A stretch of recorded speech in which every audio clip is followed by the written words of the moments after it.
fellow dorks? It is the Turtle Dork back with a new movie review for you today. This one I've been waiting to talk about. This is the new Netflix film, The Night Comes for Us.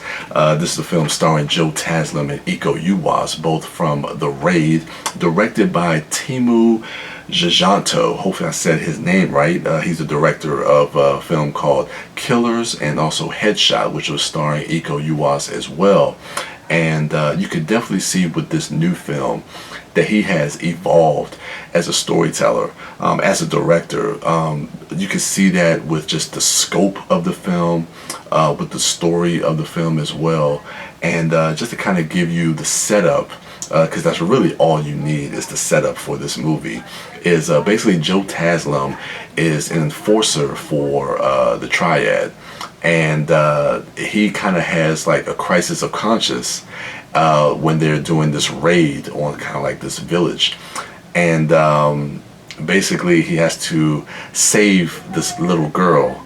And now the Triad and everybody is coming after him. And spoiler, but you really can't give spoilers away. I'm trying to like tread lightly, but I'm like, this is not a movie that's really filled with spoilers. But that's really just the setup for basically what is the best action movie of the year. Probably the best action movie since The Raid 2. And dare I say, this could maybe rival The Raid and The Raid 2. It's definitely in the discussion for that. But man, what he is doing in this film from an action standpoint, and even not just that, the brutality, the violence, how gory this movie is. It is so, some of the kills in this movie, they are ridiculous. This is probably one of the most crowd-pleasing experiences you will have watching a film, and crazy to say that it's on Netflix. So if you're able to watch this film, bring your friends and just have like a movie night with everybody over, because you guys will just explode watching this movie. Yeah, I think the action sequences are really inventive. I think that he's able to do some interesting things even with the story as well. When you look at some of the things that have come previously in a lot of foreign action films, specifically with movies like John Woo, with the genre of like the heroic bloodshed genre, when you are dealing with people that have a certain type of loyalty to each other, but now they're on different sides of the fence.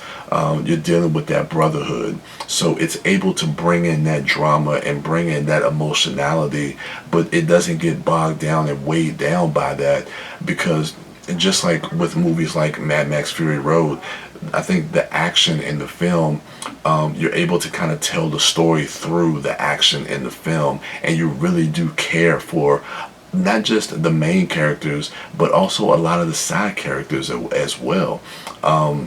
Again, and then there's some great female action stars in this movie.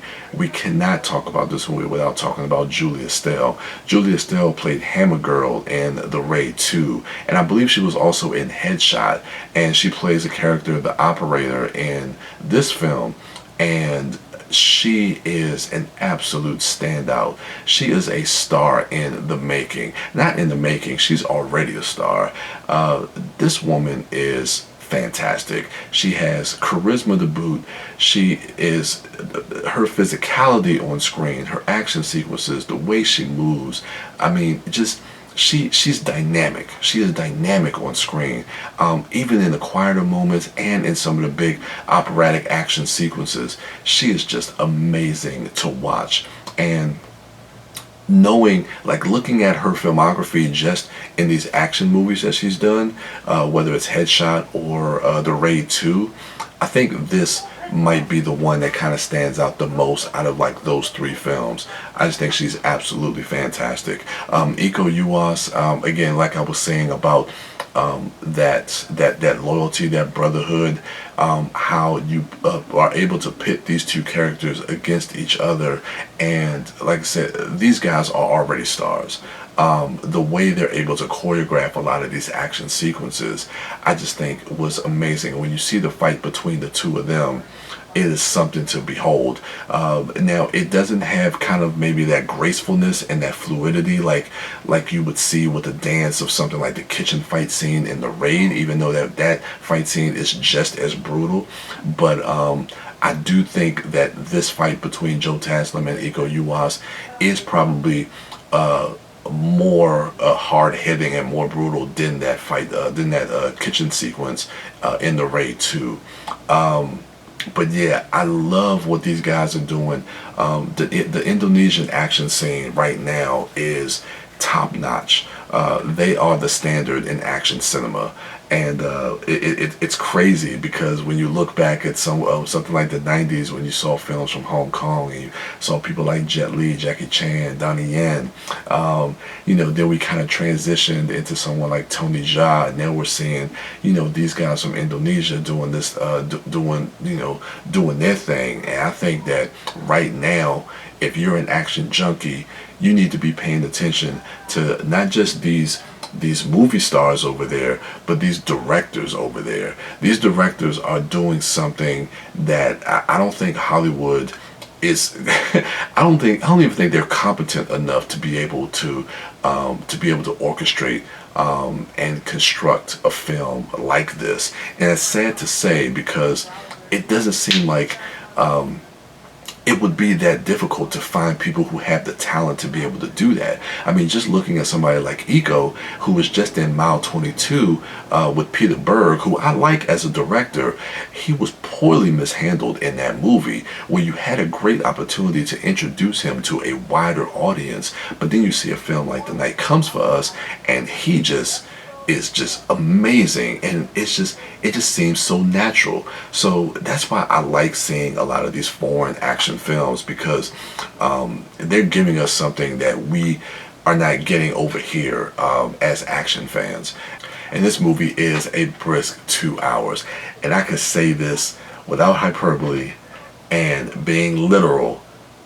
Half of this movie is just straight action. Over an hour of this movie is straight action, and you still are able to tell a compelling story, and a story and characters that you actually really get invested into and care about. And this movie just it leaves me with a smile on my face, man. Like, and it's not for the faint of heart. I'm trying to tell you, this movie is gory, it's bloody. And if you are queasy, this may not be the one for you, but check it out anyway. The Night Comes for Us, man, this is one of my favorite movies of the year. Just off the sheer excitement and the enjoyment of watching this movie, and just having the experience of watching this movie is a lot of fun. So it's on Netflix. Check it out. Please, after you see this movie, let me know what you thought in the comments below. Make sure you rate, like, subscribe, and share. And go ahead and check out my other dorks, at MouthDork, at TheDiscoDork, and at Sidewalk Siren. And as for me, I am the Turtle Dork. And with that, your boy is out.